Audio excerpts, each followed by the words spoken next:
Greetings and salutations. I'm your boy Kami the Fated Saint, and this is Limited Series.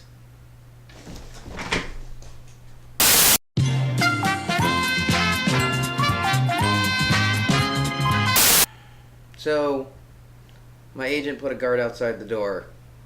He figured I was going to try and run, so yeah. Well, no use in trying to stall. Because the moment I actually give the opening line, I actually am contractually obligated to do it. So, without further ado, let's dive into Kindred the Embraced, Episode 7, Bad Moon Rising. I said the thing. We open on the manor, where Julian is talking with Caitlin and a bunch of NPC editors, and after the meeting, Lily comes in, and I just can't. Dean, could you know... Nope. Back at the park, NPC Mom and her baby, we'll call her plot fodder, are having a conversation, I guess? Mom says I should give you up to a real family. And by conversation, I mean she's traumatizing the kid. She heads off to get something, and Uncle Fester comes to take the child. Stop! That's my baby! This should be fun. And we're with Julian and Caitlin. I'm afraid there is no dessert. Depends on what you call dessert. No. Let's make this quick. Caitlin gets called away to the story. Next. And at the police station, nothing worthwhile happens. Oh, and we're at the manor. They are saying that the vampire responsible is named Garth. Party on, Wayne! Party on, Garth. And that he did some blood ritual to look animalistic and stuff. They mentioned also someone named Camilla, and I don't care. Anyway, back at the diner, Julian is talking to Frank, and is basically reading him the clan description for the Nosferatu straight out of the source book. I mean, just listen. Look, they have unique powers that enable them to disappear. Chances are they're in a haven near where the baby was taken. Wait, what do you mean unique powers? Like, only powers they get? Like, clan disciplines? Why are you retroactively trying to make everyone unique now? Why don't the other clans have stuff like this? Why don't they have their own powers? Why, Aaron Spelling? Why will you not just pick up the source material? Anyway, back at the park, Garth... I'm sorry, I can't get over that name. Garth and Camilla are plotting in their lair with Little Planet Fodder, and that's really it. Back at the paper, Julian and Caitlin are talking about ethics. Ha! And the world's greatest mom shows up, and no one cares. Next, back at Haven, there's a conclave? Already? Hell, I didn't even know Julian hated Wayne's World that much. Anyway, he notes that everyone's there except for the Bruja. They talk about Garth, and the baby will be used in a blood ritual that will grant them the power to take down Julian. From the ancient times of the Druids, the sacrificing of human babies, the use of blood rites, and the black arts have given enormous power. Talk within the clan is that Goth would like to use the lure of the old ways to convince the Nosferatu to rise up against you. Stealing human babies? Reenacting ancient blood rites? This would shatter the masquerade, be the end of all of us. Gather all the Nosferatu, warn them of Goth's plan. Tell them if the masquerade is broken, they'll be hunted down in every hiding place where they now survive. They'll understand that they have an exquisitely practical nature. Not to mention a savage one. We may already be beyond words, but I'll try. Is this honest-to-God vampiric intrigue? Did they actually put some effort into this? Anyway, as they leave, Cash spots Sasha. Sasha, stay away from that gangrel. Surprised to see all your brouhaha out in the open. I don't imagine you gangrels are too upset about Eddie and his bodyguards being blown away. Yeah, it's too bad about Eddie. Couldn't happen to a nicer guy. You sure you want to be seen with me? Don't do that, Cash. Don't do that to us. You did it when you ended it. To me, you're just another brouhaha. Isn't that what you said, Sasha? Sasha, wait. Why? What is there left to say? I don't have any time left to play games with you.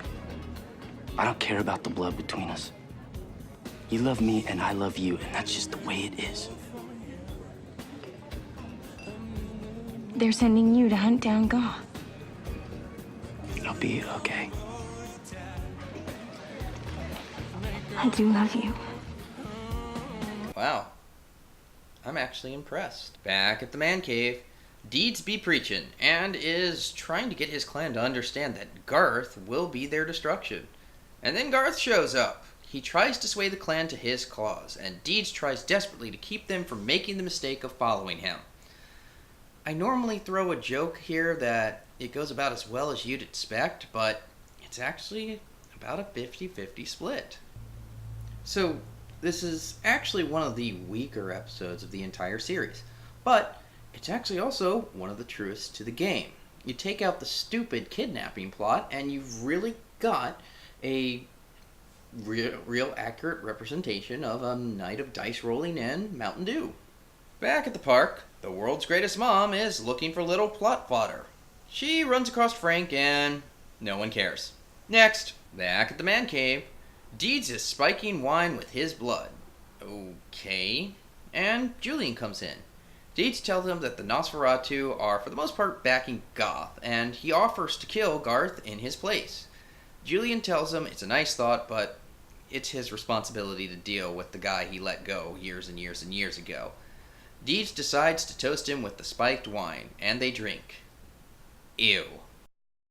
Back at the diner, Frank and the world's greatest mom talk about vampires. No one cares. Next. Back at the manor, Lily and Julian are arguing about him going after Garth, and somehow Lily turns this into a conversation about Julian and Caitlin. Then, Cash, Archon, and Deeds show up. Cash has located the place where the ritual will happen, and Archon gives him the knife he had in episode 3. Back at Caitlin's, Lily has talked to Caitlin and is giving over $25,000 as a reward to whoever finds the baby. They celebrate with wine. I hope Red's okay. Oh, I only drink red. That was not funny. And then they talk about Julian. Lily drugs her drink when she's not looking, and it leads to this. Have you two made love? That's kind of a dick move, but no, not that. This. You're gonna be a hero, Caitlin. You're gonna go off and find that baby. And when you come across Garth and Camilla, please give them my regards. And after they open up your throat, please relay my everlasting gratitude. Now, you'll go north of the lake until you get to the waterfall. And this is my problem with Lily right here.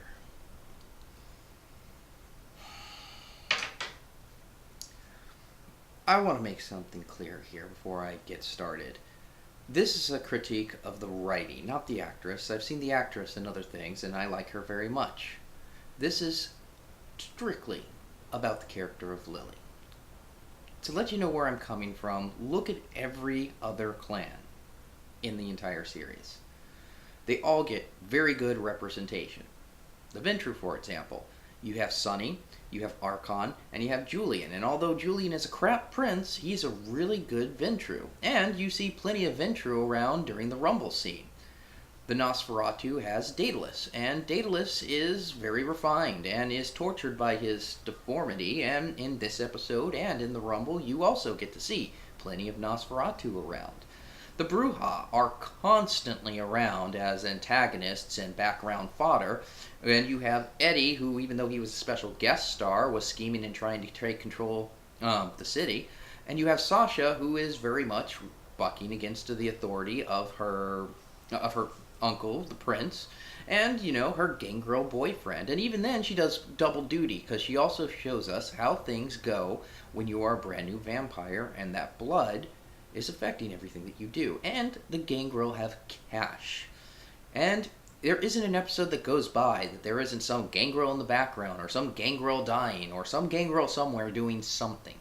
Heck, even the Malkavians, who aren't even in the series, get a good representation with Starkweather back in the Night Stalker episode. But the Toreador, they only ever have 2 people on screen that are identified as a part of the clan. Lily and Zane. And Zane very much is a Toreador.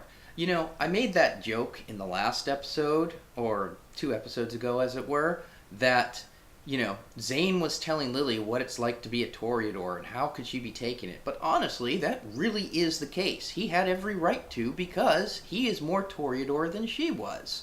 I mean, he's a rocker. He led the rocker lifestyle. He was completely victimized and beholden to that lifestyle. But Lily has no artistic ability. She has nothing that sets her apart as even remotely an artist. She doesn't write poems. She doesn't write books. She doesn't do music. She doesn't produce videos. She doesn't do anything. Hell, I'm more Toreador than Lily is. Lily just owns a club. A club which is a central plot point and might as well be called as such. And that's it. Her only purpose is to fill the jilted ex trope. She doesn't represent the clan. She's just a Ventru masquerading as a Toreador. And that's very personal to me, because when I first started playing this game, my very first character was a Toreador. And back in 1994, a Rockstar Toreador was actually a pretty novel concept. So, I hate this character. She does not deserve screen time. She just takes away from what could be a good show and constantly brings it down with stupid, idiotic, vengeful, high school BS like this right here. And that is why I can't stand this character.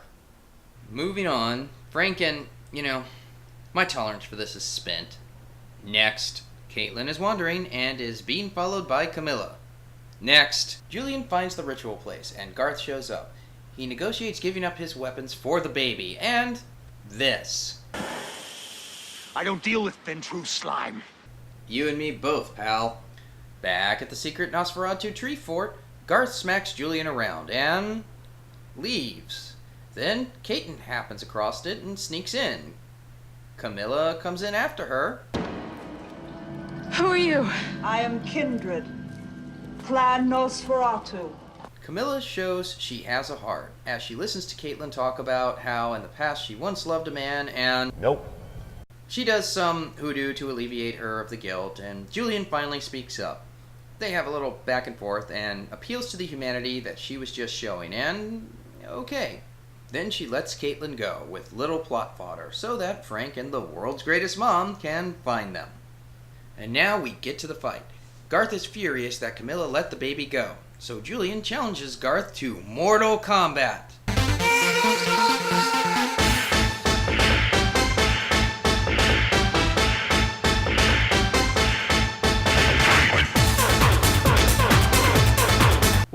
Wait. Is that wolf claws? New powers, Julian. A gift from Daedalus.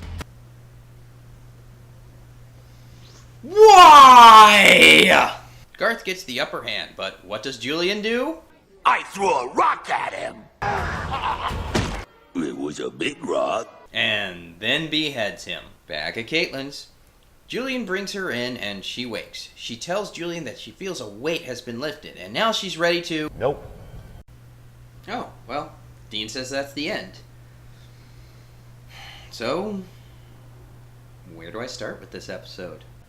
Taking away the stupid kidnapping angle, little plot fodder, the world's greatest mom, Frank, and Lily, this is actually a decent episode. I know I said it was one of the weaker episodes, but that's because it included all of those things I previously mentioned. The stuff with Deeds and his clan is really pretty compelling, and Julian actually acts like a prince for once.